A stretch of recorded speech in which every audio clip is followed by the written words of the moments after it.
The opinions and views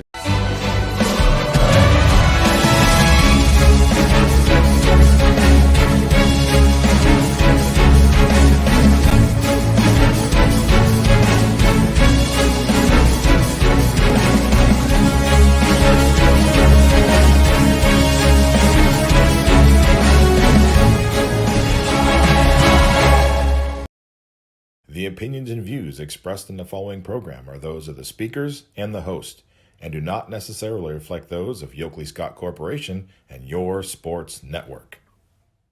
Yeah, I've been closer to Jesus before, so can you help me out? Oh, can you help me out? Am I on my own? Am I on my own? Or can you help me out? Am I on my own? Am I on my own? Or can you help me out? Can you help me out? I've been scared to look in my soul.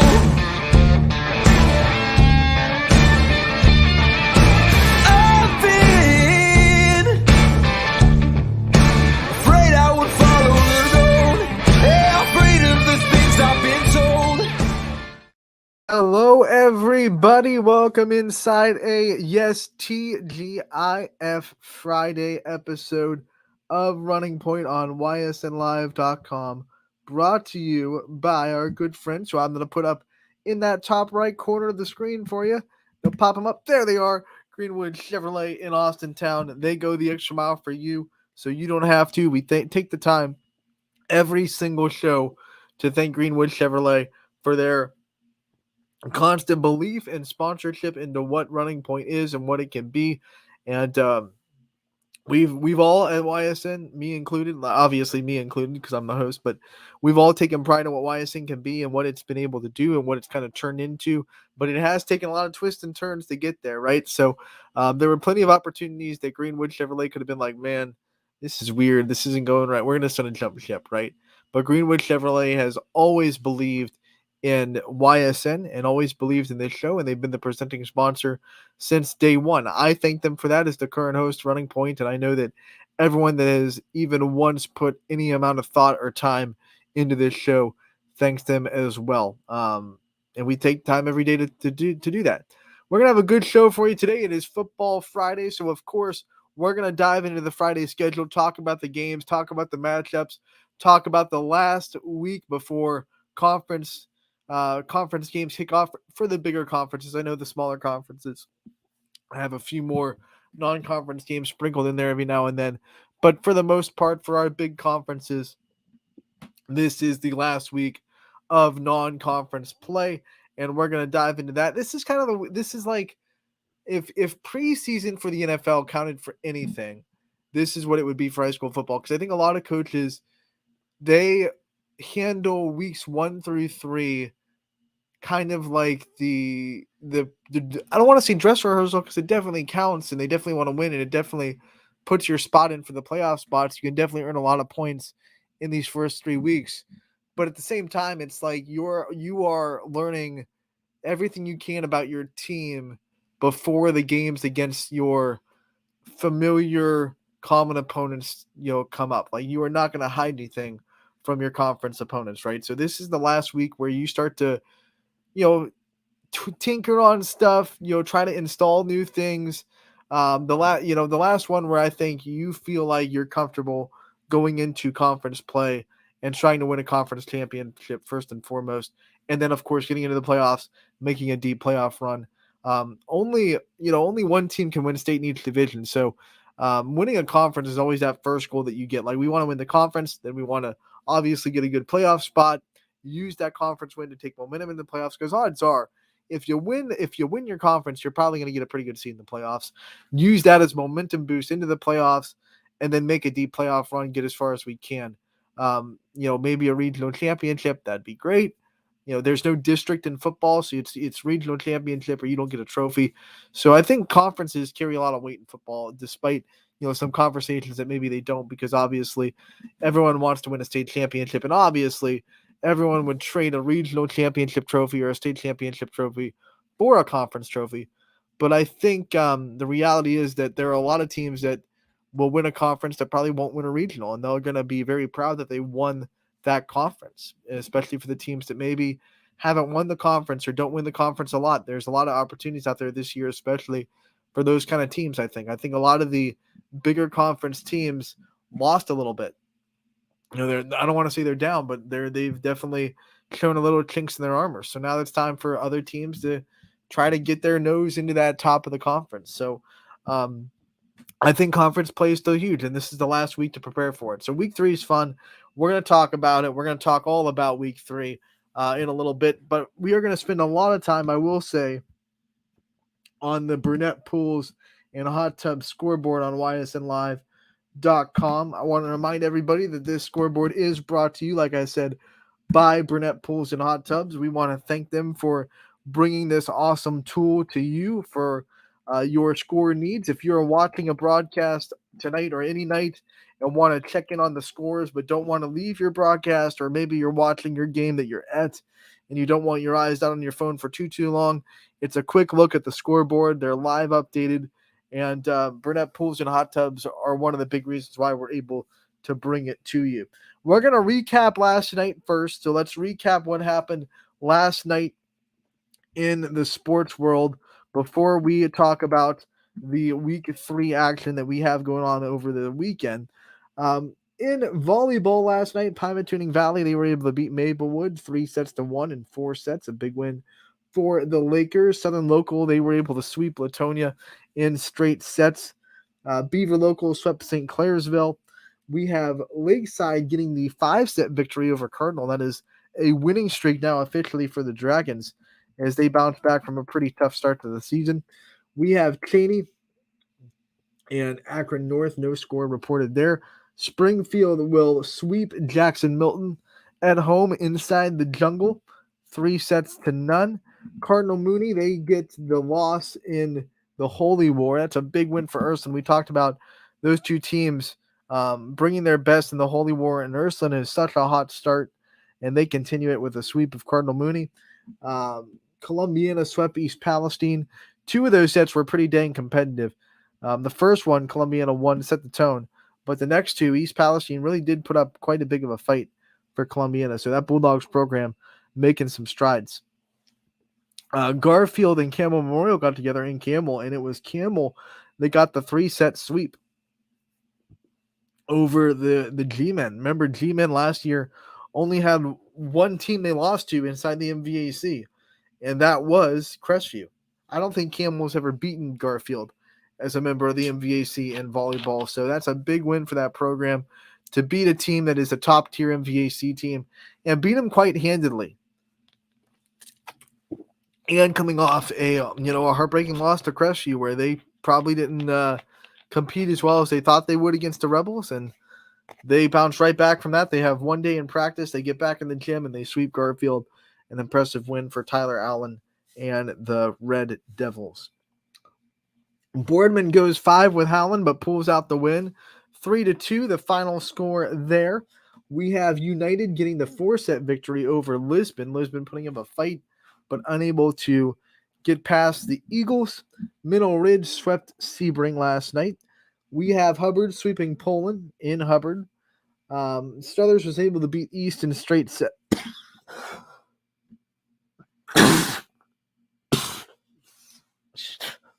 Excuse me. Hubbard was able to, we were on McDonald. McDonald was able to sweep Waterloo. Fitch swept Warren Harding to stay undefeated on the season. We go back to the top. Marlington swept West Branch. That last set, though, was a thriller. West Branch trying to force 4, but Marlington pulls it out 25-23. LeBray sweeps Champion in straight sets as well. This one was fun. I was in Girard for the South Range Girard game. South Range came out 1-1, set the tone, was playing on fire. And then it was the service of Girard that really turned the tide, especially Bailey Walters. She had 8 aces in this game, and her serve was just so hard for South Range to handle.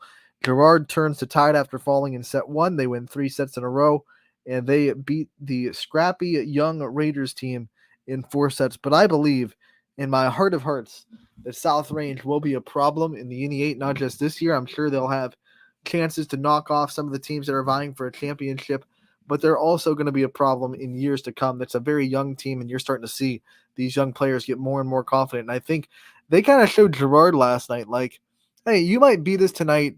We're going to get you back at South Range, and, in the years to come, we are going to be a problem for you. And I think they showed the whole league that, like, you better be ready for South Range because we're coming. They have a freshman class that you can tell is all volleyball. They're all about volleyball. They're in it. They have great approach. You can just tell when a volleyball player's on the court, like a person that puts time in volleyball. You can just tell their approach is just, very fine tuned. Their swing is right where it should be. You can tell the difference between someone that's just playing because they're an athlete and someone that really is into volleyball. And South Range has a freshman class that is littered with those kind of people just into volleyball. They want to play volleyball. They have a passion for volleyball, and that's gonna be really big for their program moving forward. A good effort against Girard, but Girard is still the top dog for the NE8 this year right now. 3-1, they get the win. Crestview sweeps Brookfield 3 sets to none in a pretty decisive victory down there. Brookfield was the last team in the MVAC to take a set from Crestview. Not so much last night. We had Newton Falls upset Liberty in 5 sets, 3-2. They get the win. A big win for Newton Falls. I told you this was going to be a big match, and Newton Falls gets the win in 5 sets.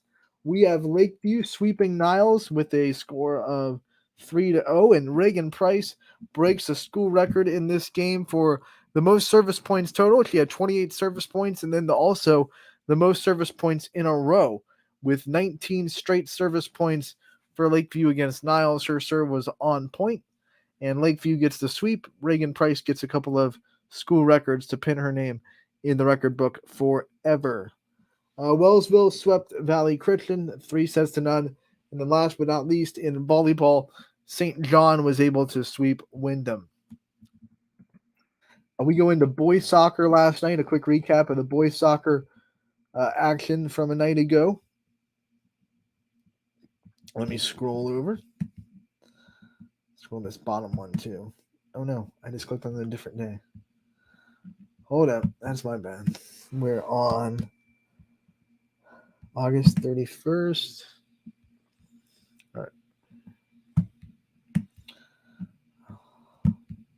All right, Anthony has figured it out. We're all good. Boys soccer. Let's see. Warren Harding beats Champion 2-1. That's a step up for Champion as they go into the Division I Warren Harding and play really tough but lose 2-1. LeBray and Matthews, neither team can score, so they draw at a scoreless game. Crestview edges out United 3-2. Final score there. West Branch all over Ravenna 12-1. The final score. We have Columbiana beating Bristol 4-3. We have Howland and Hubbard tying, a big one for Hubbard. I mean, this is a Howland team that is so prestigious. Getting a win against them is hard. Getting a draw against them is hard as well. So Hubbard showing a lot to get a tie with the mighty Howland Tigers that have a couple of state championships and a couple of state tournament appearances definitely under their belt as a program. So a big night for Hubbard. They'll take that draw against Howland, that's for sure. So those are your boys soccer finals from a night ago. That's your night recap, and now we can officially transition into the first day of September. I wonder how many times we're going to hear that Green Day song before the end of the month. Wake me up when September ends. We don't want that. We want to go all the way through September. It's where the football gets the most fun. And look at the amount of games that we have on the slate tonight. It is all football all the time, and it takes up 4 rows of our Burnett Pools and Hot Tubs scoreboard. So a lot of games, as we said before, and we have almost all of them covered on ysnlive.com. I think there were 2 games that places would not let us in, which not our fault. Like we try to get to everywhere, but some schools outside of the YSN family are nitpicky and don't let us into the game, and we can't do anything about that. That's for sure. We'll start at the top. We'll just talk about these games as they roll on, and we'll talk about these teams and some of the things they need to do. Fitch has a game against Glen Oak, and this does not get easy for Fitch after having a game in their grasp in week 2, having it slip away late. They have to focus all practice on trying to wash that away. They're going to be an angry team, I bet. Even when everything's going great, Coach Parker finds a way to put a chip on this Fitch team's shoulder. Now they have a really big reason to have a chip on their shoulder, right? They gave up a game that they felt like they should have won hands down. That's going to make a team very angry all week. And the difference between that mindset succeeding for a team and that mindset not succeeding for a team is really simple. Can they be angry but focused at the same time? Can you focus that anger and that aggression on the task at hand, on the game plan? Because teams that get too emotional, then you start to make mistakes because you're not focused, you're not tightened up, you're not executing everything right because you're kind of in this frenzy, which I don't think Fitch has ever gotten into. But Fitch does have a knack for being that anger team that's like focused anger that you really have to keep an eye on. They've done it when they've been sailing, and now they're gonna do it when they've lost. Like they've found ways to have chips on their shoulder. Hey, these guys don't believe in us. These guys think that we're not good, that we're not gonna come in and we're not gonna beat them. And they found ways to do that even when things are going really well in Fitch. And now coming off a tough loss, I would imagine that coaching staff has that team not just angry, but laser focused on executing tonight. And I think they will. I think they're going to be having a fun time in Glen Oak. So that should be a fun one. That's going to be obviously this is in alphabetical order. So that's going to be the first game on the slate that we talk about. Let's see. Do I want to go horizontal or vertical? So many games. So let's just go straight down the rows. We'll go up and down, right? We'll go up and down and then side to side. So let's talk about Wellsville trying to get their first win of the year. They're going to Caldwell, and honestly, never heard of Caldwell, but they have an arrowhead as their logo, so that's kind of cool. They're just missing the K, in that logo. They have a big red C, but Wellsville going, and they will host Caldwell. This is going to be a big game for the Tigers, like I said in the show's intro, in the first couple minutes of the show. This is the week where you start to really try to bring a lot of momentum into league play. Now, Wellsville is a team that has always been a thorn in the EOAC, always a team that can get you their wins in the EOAC.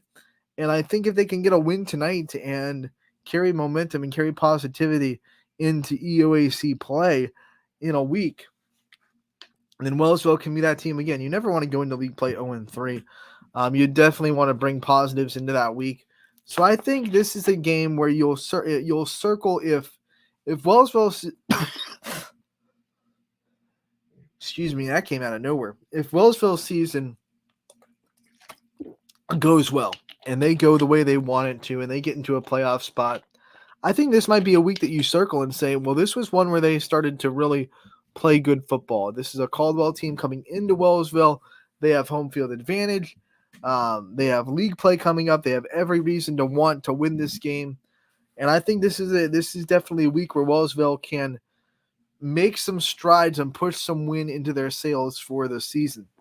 Next up, we have East Palestine. They're going to be on the road trying to get their first win as they go to Bridgeport, another team that honestly, when I hear Bridgeport, I think of Bridgeport, Connecticut, not a Bridgeport high school football team. East Palestine in an unfamiliar place.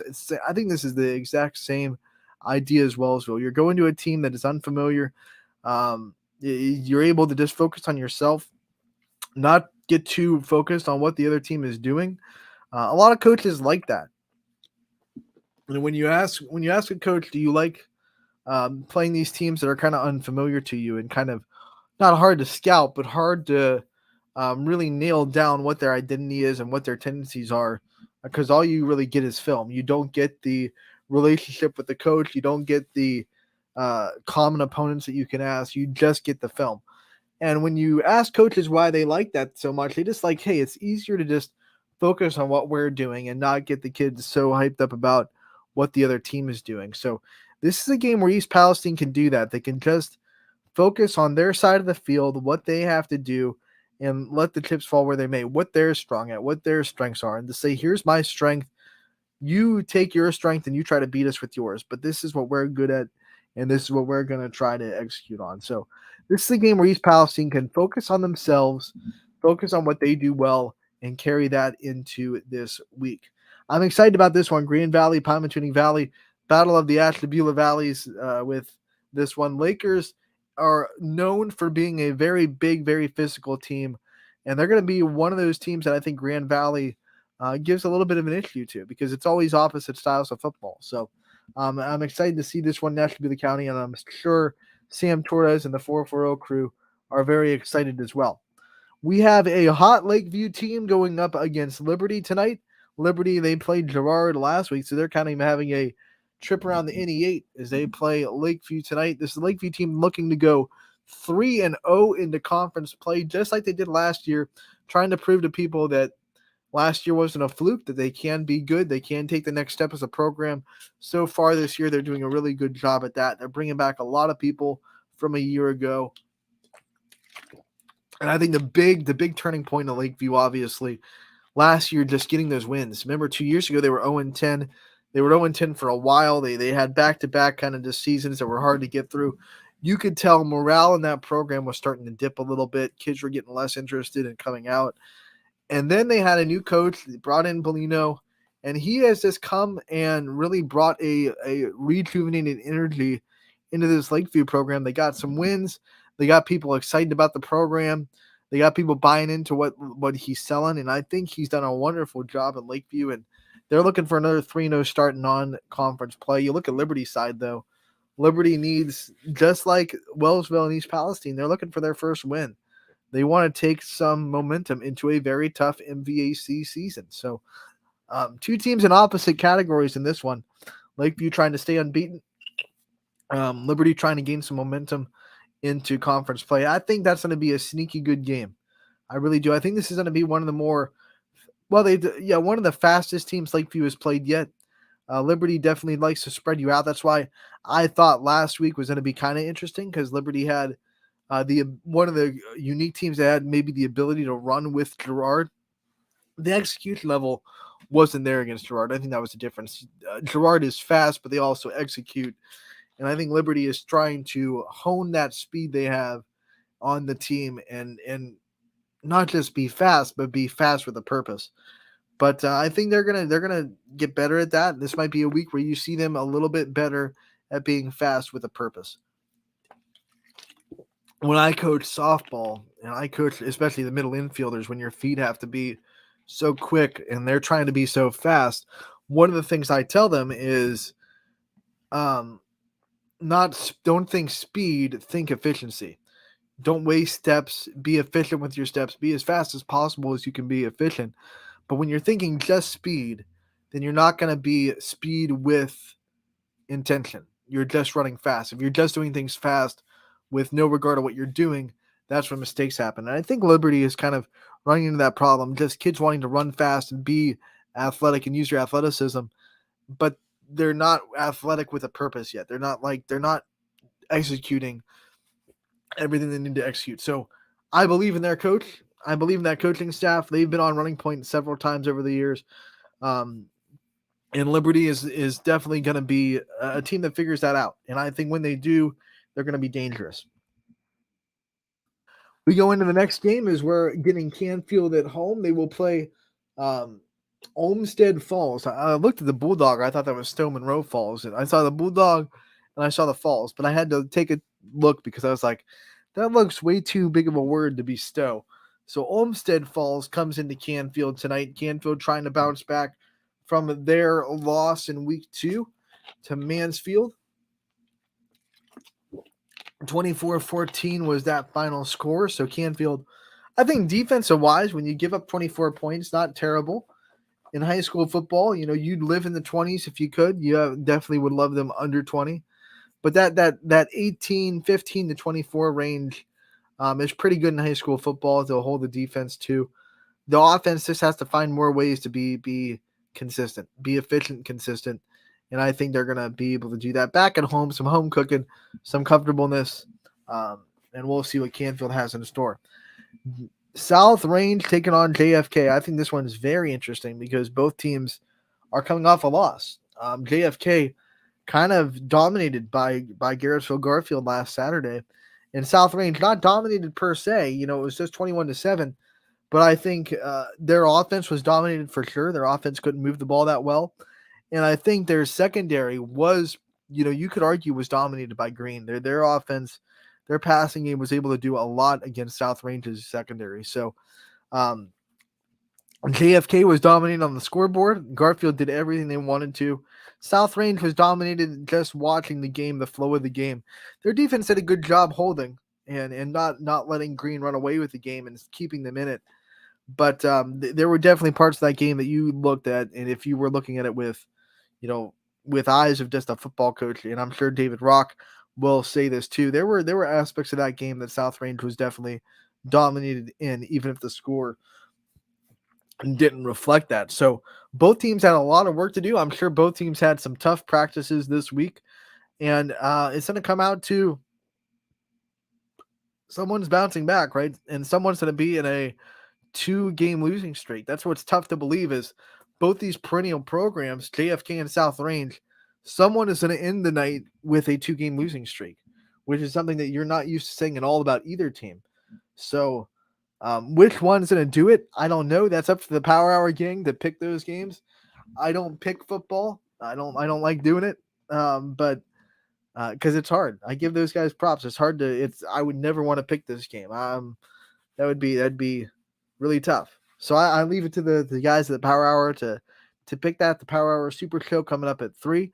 But one of the things that I think is going to be key in this game for JFK, who likes to run the ball a lot, but when you look at South Range's film last week and you think, okay, their secondary might be a little bit vulnerable, take their shots when they get them. Like, this is a run team that likes to run first. They're kind of like, the triple option mindset. They don't run in the straight up triple option offense per se, but they're that same mindset where when they do throw, they try to take their shots. I would say do it early, be aggressive, see where this secondary is mentally really quick. First quarter, take your shots. That would be my thing for JFK. And for South Range, you got to be aggressive on defense. You got to get penetration. The best way to stop this JFK offense is to penetrate the line of scrimmage. You have to break through their line. And that's what I think some of the keys are. Aggressiveness on both sides. Can JFK's offense be aggressive early and take their chances and try to see where South Range's mental state is in the secondary? And South Range, can you be aggressive on the line and say, we have to penetrate this line. We have to make sure that we're disrupting everything JFK wants to do. Because if you try to tackle their running backs after the line of scrimmage, they're tough to bring down. And if you penetrate any offense, any running offense, whether you're talking about triple option, whether you're talking about run first, whatever you're talking about, if they're a run heavy team, the best way to beat them is to penetrate the line. So how much push can South Range get against JFK's offensive line? That'll be important for them on defense. Those are my keys to that game. I think it's one of the marquee games of the night, so that's why we're taking a little bit more time to talk about it. And I think it's going to be a fun one to watch for sure. Southern Local and East Canton are going to meet with each other. East Canton played United last week, and now they're playing Southern, so they're having a little EOAC road trip to close out conference play. Southern Local trying to go to 2-1 in the season after falling in week 1 to McDonald, but coming back strong last week and showing everybody that, hey, we still mean business. They beat Crestview pretty handily, and I think we're going to see this week on what direction their season's going to go. East Canton is one of those teams that I don't think Southern is going to have any trouble with. I don't think they're ready for that physicality that Southern is going to bring to this game. And I think Southern's going to be A-okay going into week 4 in conference play. That's one row down. Let's take a breath. Let's take a break. Say hi to some of our sponsors. Keep the lights running per se. And when we come back, we'll talk about the rest of week 3 here on Running Point. As always, we are brought to you by Greenwood Chevrolet in Austintown. Back in a bit, everybody. 21 News delivers the news as it happens, using the latest technology, from where it happens.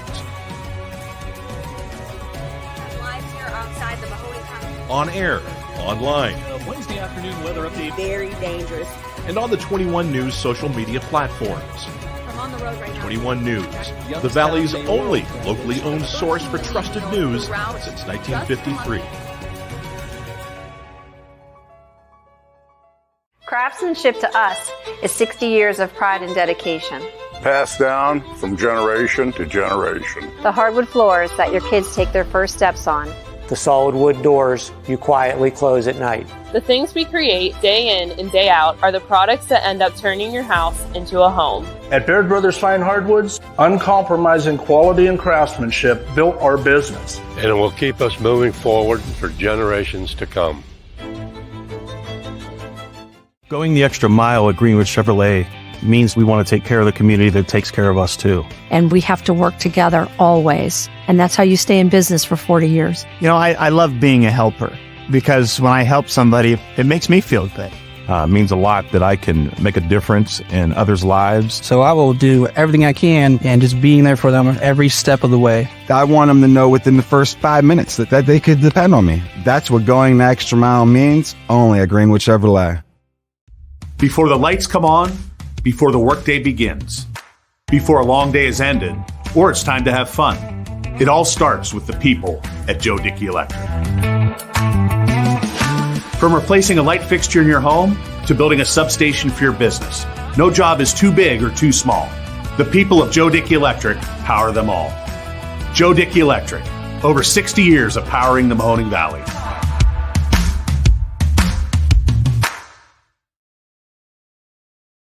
Welcome back to Running Point on ysnlive.com. As always, we are brought to you by our good friends over at Greenwood Chevrolet in Austin Town. They go the extra mile for you, so you don't have to. We want to take the time to tell you a little bit about Greenwood Chevrolet and what they have going on down there. It's a happy Friday, and you can stop in this weekend to shop their showroom and see some smiling faces. Greenwood Chevrolet is the only place where you can test drive the 2024 Chevy Trax. So if you're a guy that or a girl that likes that car and is looking at it spiffy, did you know that Greenwood Chevrolet is the only place that you can go and test drive it and see if it's a fit for you? 2024 Chevy Trax exclusively at Greenwood Chevrolet in Austin Town. Go out, check it out, and be one of the smart people that gets that as their new car. If you're in the market, there's nowhere better to go than Greenwood Chevrolet in Austin Town. Let's go back to the scoreboard. Keep talking about football. We're in week 3. We talked about some games, not all. And we're going to keep trucking along in the week 3 football preview and talk about some of these matchups. We went through the first row of games.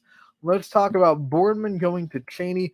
And Boardman has a chance to really continue to grow. We saw great progress from week 1 to week 2, especially on the offensive side for Boardman. They weren't able to get the win against Uniontown Lake, but I was really impressed with quarterback Zach Haas, who had a heck of a game coming off of an all-around tough game in week 1 for everybody involved. Boardman took a lot of strides, some big strides from week 1 to week 2. You could probably argue that the team that was most improved from week 1 to week 2 might have been the Boardman Spartans. So I'm interested this week.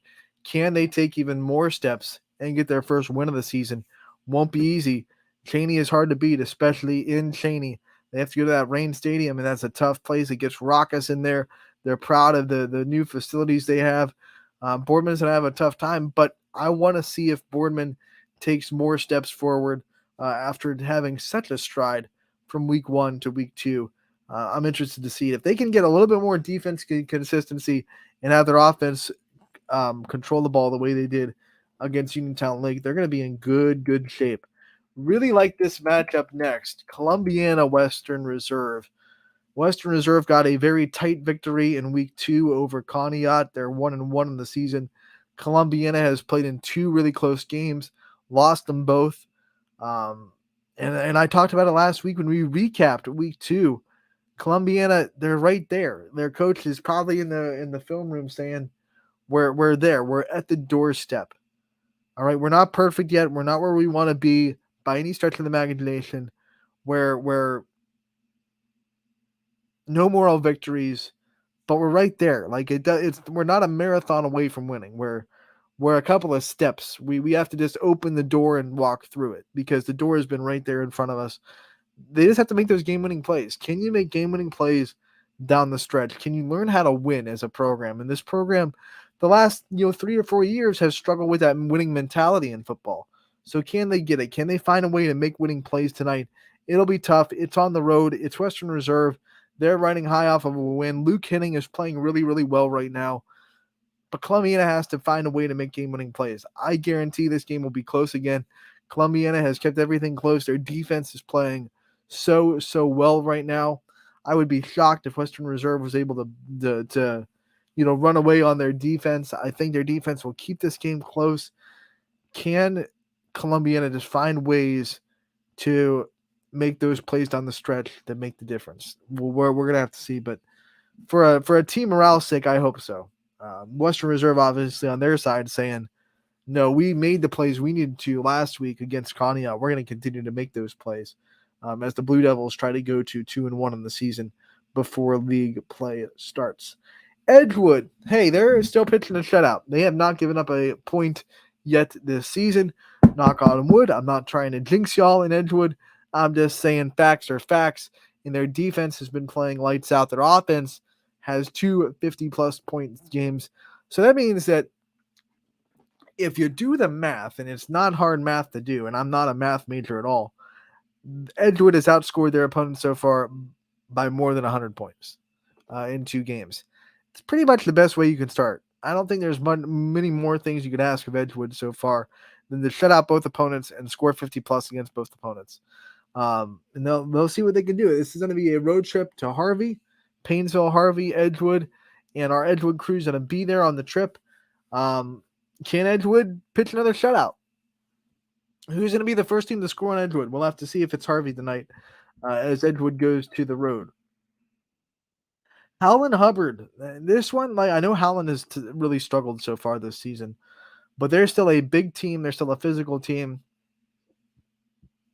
And they still have depth. That's one of the things that people don't talk about. Like, no matter how much Howland is struggling, one of the things they've always been good at, and one of the things that have been something that can give teams trouble if they run into it, was depth. They always have people that they can throw in.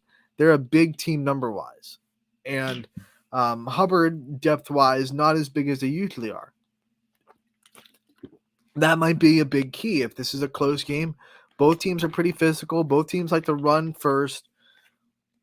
War of attrition, if Hubbard gets into a close game in the fourth quarter, what's that going to look like against a Howland team that this has more people that can put in?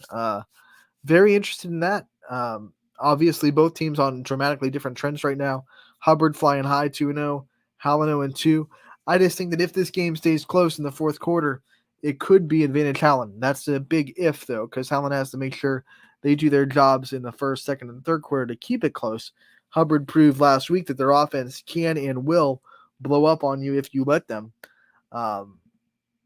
So we're going to see what happens. Howland versus Hubbard should be a fun one in the Eagles' Nest. Lisbon going to Waterloo today. That's going to be a fun one. Lisbon trying to go to 3-0 on the season. They're off to a hot start.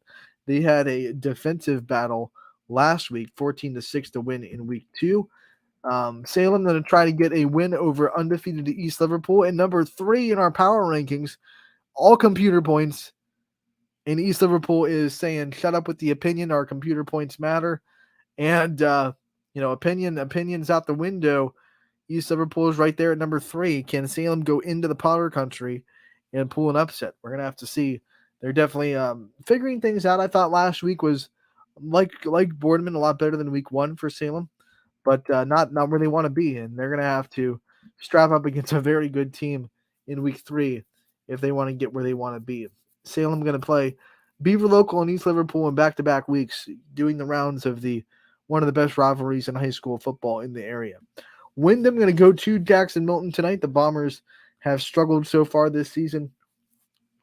Jackson Milton coming off that big win over Newton Falls. So we're going to see how those go. Edison Wildcats taking on the Minerva Lions, the battle of the big cats. Edison is sneakily under the radar at 2-0, and they have a game against a Minerva team that, quite frankly, is just struggling right now in the football program. There's no other way to put it. They're really in a struggle spot. So you would imagine that this is a game that Edison is going to be able to get out of pretty quickly. Valley Christian, they're coming off of a kind of surprising loss. I don't think a lot of people had them losing to LeBray, but it happened. And one of the things that has to happen next when you lose is you got to step up, right? You got to wash it out. You got to not let one mistake turn into two. You can't compound mistakes. They weren't ready in week 2. They didn't execute the game plan, plain and simple. But Coach Haker's going to have to come up with a new one. These boys are going to have to say, hey, didn't work out last week. We didn't do what our job was. And how do we respond to adversity? Like the season, football has punched us in the mouth a little bit. Are we going to lay on the mat? Or are we going to get back up? And Valley Christian never lays on the mat. They never lay on the mat. They're going to get back up. And they're playing a Brookfield team that is looking for their first win. So Valley Christian trying to respond, trying to kind of burn last week's game footage and put more positive footage on the tape for their season highlight reel this week at home against Brookfield. I believe our ace photographer, Gary Leininger, will be in the house for that game as well. So fans of Brookfield and Valley Christian football, make sure to check out our smug mug later on tonight for photos to purchase from our ace photographer, Gary Leininger. If you've ever looked at our website and said, man, that looks really, really good, Gary's a big reason why. I'll tell you that much right now. His photos make that website what it is. Where we just write text, like we just write the stories. That's all we do. No one goes on our webpage and just, oh, these words look nice, I'll click on that. They click on it because of the pictures. Let's be honest. Gary Leininger brings the attention grabbers to our website. Conneaut going to go to Independence tonight. Independence, they premiered their new stadium last week. They got beat, so they're trying to get their first win on their new turf or new stadium. Don't know exactly which one it is, but Conneaut trying to spoil the party for the Blue Devils. Poland, they have a 2-0 mark on their schedule, and they have looked almost as perfect as you possibly can in weeks 1 and 2. They're trying to continue it with Firelands as they come into Poland tonight for their last non-conference matchup of the season. Beaver Local, they're welcoming in Jefferson. I'm really excited about this one. Jefferson, a well-coached team, off to a little bit of a tough start. Beaver Local 1-1. They bounce back in week 2. Who's going to give? Who's the team that's going to come out on top? I'm interested in this one. The Battle of the M's, McDonald versus Campbell Memorial. It's the Miami University M for Campbell, and the big Michigan M for McDonald. But the Battle of the M, you know what? I think that's slightly different. I'm going to take that back for you Ohio State fans that hate Michigan so much. I don't think McDonald's M is quite Michigan's. I think it's less centered. Anyway, let's talk about the game, not the Locos. McDonald is 2-0. They have 2 thrilling victories. Well, I should say 1 thrilling victory and 1 kind of runaway victory. But the big one was obviously week 1 when they took down Southern, and a big shock for a lot of people. And now McDonald's all of a sudden sitting at 2-0, looking to go 3-0 on the season. Campbell Memorial, a little bit of hot and cold. They looked really good in week 1. They lost in week 2 to Lowville, so now they have another MVAC Scarlet Tier matchup with McDonald. Which way is this going to go? I'm interested. Champion looking to get their first win of the year as they welcome in Southeast. Garrettsville Garfield has been ever dominant. They have been the bullies of Division 5 so far in our region.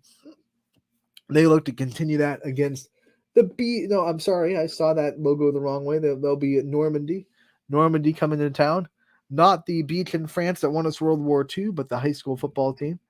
Cardinal Mooney will go to Steubenville, a big matchup for the Cardinals. As they took the loss last week, they're going to try to bounce back as they lost to Villa Anna St. Joe's in week 1. I should say week 2. And then we go to the last row of games up here as we have Brookville versus Struthers. Struthers trying to gain some momentum like a lot of other people going into conference play. When they look at that NE8, their eyes have to be wide because it's a lot of really good teams that are all looking good right now, and they need all the positive juju that they can find to bring in the inning 8 play. They're going to try to get it tonight at home against a unfamiliar Brookville team. Brookville, not Brookfield, by the way, Brookville. We'll go from that to Crestview at United, a rivalry as old as time, getting together, old school ITCL, now out of conference game, Crestview United. You wouldn't have a football season without these two teams meeting up, so I'm excited to see this rivalry reheat and see what's going to happen. Crestview, like a lot of other teams, trying to find their way, trying to find an identity after losing so much a year ago. Girard and West Branch. West Branch, a team that is definitely not shied away from tough games so far early in the season, opening with the state champion Canfield, playing 3 good quarters against Canfield and then falling a little bit short in the fourth quarter to let that score get a little lopsided. And then West Branch bouncing back last week, getting the win over Woodridge. So now this is the decider, right? Was last week a fluke? Was West Branch for real? What West Branch is going to show up? They have a lot of new faces on that team. I have been strong in my stance that I think West Branch is a lot more okay than people out there might think. I know Drew DeShields was a fantastic quarterback, and that's obviously tough to lose. I believe in Bo Alzos. I think when you watch that Canfield game, one of the things that I have said multiple times that really impressed me was he threw an early interception in his first varsity start, which could have derailed the wagon really, really quickly, and that game could have gotten ugly quickly. But after that, he made some really good plays, kept his team in that game for 3 quarters, and then Canfield kind of lit up the fourth quarter a little bit and ran away from the game. But that showed me a lot of stuff that the game did not get away from him after an early pick in his first varsity start. He refocused, he made a couple of touchdown throws, and he got his team back in the game. They were right there. They didn't finish that game. That's something that they're going to have to be coached on. But I'm really impressed with West Branch. I think they're going to be a lot more okay than people want to think outside of the locker room, of course. But Girard, I've said it before, Girard is maybe the fastest team in the YSN family. They have track speed for days, and they have been running loose on teams so far. So Girard's been ever dominant, and we're going to have to see if West Branch can do anything to slow them down. Ursuline welcoming in Ashtabula Lakeside tonight as the Dragons come into Youngstown. That's a good all YSN matchup now, obviously, with the Dragons in Ashtabula County signing on with YSN. I think normally we look at that game and be like, okay, that's a YSN, one YSN team in that one. But Lakeside, welcome to the party, and welcome to Youngstown as they come into Ursuline and play the Irish tonight as Ursuline tries to look just as good as they have in the first couple weeks of the season. La Brea, a big win over Valley Christian. The size of the school gets a lot bigger this time, though, as Niles comes to town to La Brea and tries to bring the Vikings back down to earth a little bit. The Vikings are running high over a big win over Valley. Niles on the other end of the spectrum. Their game, I believe, I don't remember all the scores, but I believe Niles had the most combined points of anyone last week. So they got into an offensive shootout and just were unable to get the last laugh. So Niles' offense right now looking pretty good. And it's all about, can La Brea slow that down? I don't think they can get into a shootout with Niles. So I think La Brea's going to have to slow down that offense anyhow. Springfield traveling to Geneva. This has been the same first 3 weeks that they've had, I think, the last 2 years. Now the third consecutive year where their first 3 weeks are South Range, Brookfield, Geneva. This was a game 2 years ago. Remember, they started off kind of shaky. That was the year they still had Bo Brungard, but they lost their whole offensive line from the year prior. They got beat by South Range. They almost got that year. They almost got beat by Brookfield, and then they went out and they rolled on Geneva, and then they used that to cruise through the rest of the season. That was the last time they went to Geneva. Geneva came here last year. So Springfield making the first trip to Geneva since the game was that one that really sparked their big offense and sparked that whole season rolling the way it did 2 years ago. So another trip to Geneva for Springfield. We're definitely excited to see how it goes. East will go to Villa Anna St. Joe's, who came in and beat Mooney last week. They're trying to get back-to-back wins over Youngstown area teams. And last but not least, Mineral Ridge will travel to St. Thomas Aquinas tonight. Mineral Ridge looking pretty dang good so far on the season. Ian Erb is a player to watch for the Rams. He had a great year last year. He's off to a great start this year. Maybe a player that's not talked about as much as he should be because Mineral Ridge is a smaller school. But Ian Erb is a fantastic football player, and he is putting up monster numbers so far this year. And I think there's no reason he won't continue to do that today against St. Thomas Aquinas.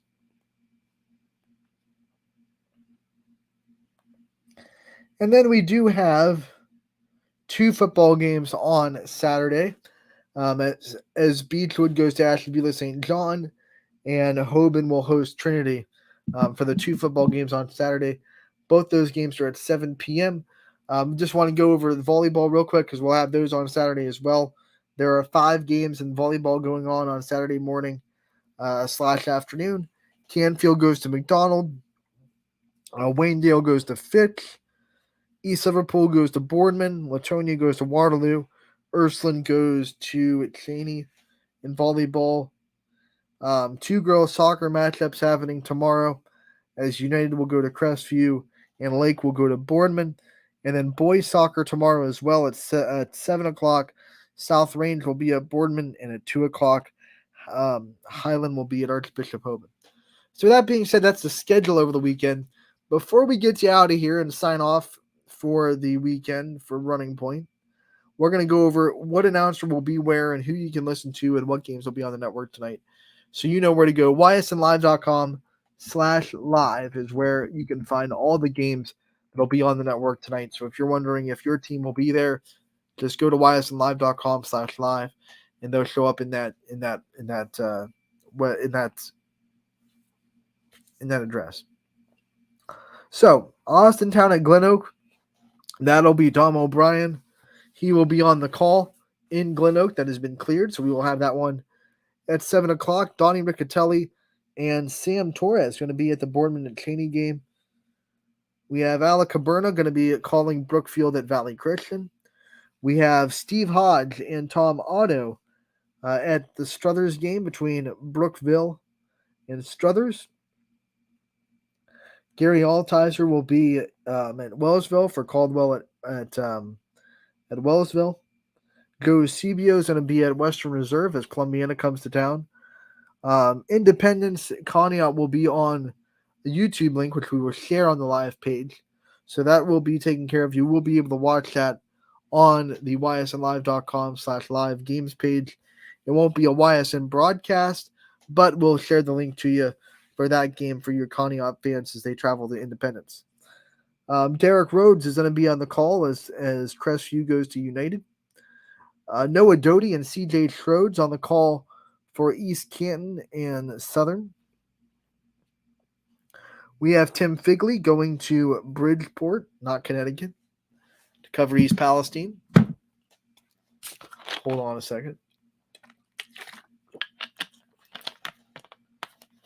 All right, to continue after that East Palestine Bridgeport game with Tim Figley, we will have as well Edgewood and Harvey. That'll be the Edgewood crew out there, Larry Jennings and Mike Olashuk down there. The school will be covering Poland as they host Firelands, so that'll be a student-led crew. Michael Janaki will have Gerard at West Branch. Tyler Hartz and the Grand Valley student body will have the Grand Valley at Pymatuning Valley game. Jamie Thompson and Zach Svensson will have you covered at Hubbard for Howland and Hubbard. Jefferson and Beaver Local will be Chris Sigler and Mike McKenzie. Have fun, guys. That's a heck of a broadcast crew there. We have Tim Corso and Julian Johnson on the call for Lakeside at Ursuline. Liberty at Lakeview will have Noah Ricks on the call. Rick Daly will be in Waterloo for Lisbon Waterloo. Nate DeCross and Quinn will be at Campbell Memorial as McDonald comes to town, that Battle of the M's. Matt Marr and Jordan Barber will have you covered at Niles at LeBray. Tony Perazio and Gary Niddle have you covered for Olmsted Falls at Canfield. Gary Burton will have you covered for Salem and East Liverpool. CJ Bacco will have you covered for Southeast at Champion. DJ Yoakley and Chris Calucci will have you covered at South Range for that big matchup between JFK and the Raiders. Eric Hughes is going to be there at at Jackson Milton for Wyndham at Jackson Milton. And then Garrettsville Garfield will be on Boxcast, which we will also share the link to on our live games page as they welcome in Normandy. Want to let you know that Cardinal Mooney and Steubenville uses the NFHS website to do their games, so we are unable to go to that one. We will not be at Tusky Valley for Lowville because there is a fee by Tusky Valley's conference that we would have to pay to be there. And then we will not be at Geneva for Springfield because Geneva has denied us access to that game. So those are 3 games that we cannot be at, unfortunately, due to circumstances completely out of our control. But we will also have you covered on live score updates for that game on the Audible call with Mike Ackelson. Also, there are the Scrappers game on tonight if you're still trying to get your baseball fix. Ty Bartell has the Scrappers versus State College tonight at 7:05. First pitch as the MLB Draft League season winds down. Your last couple of chances to see the Mahoning Valley Scrappers in action. Ty Bartell down there with the call for that. So that's all the action that you'll be able to see on ysnlive.com tonight. Make sure to check it out. ysnlive.com/live, where you can find out all the live games. And then also tune into the Audible call with Mike Ackelson as they will have game-to-game, jumping, kind of like your NFL Red Zone experience, but with our high school teams. We'll be there doing that in the studio at Athletics. So enjoy all that. Enjoy the night. I'm signing off. We will see you on Monday from 1 to 2 on Running Point. As always, we are brought to you by Greenwood Chevrolet in Austintown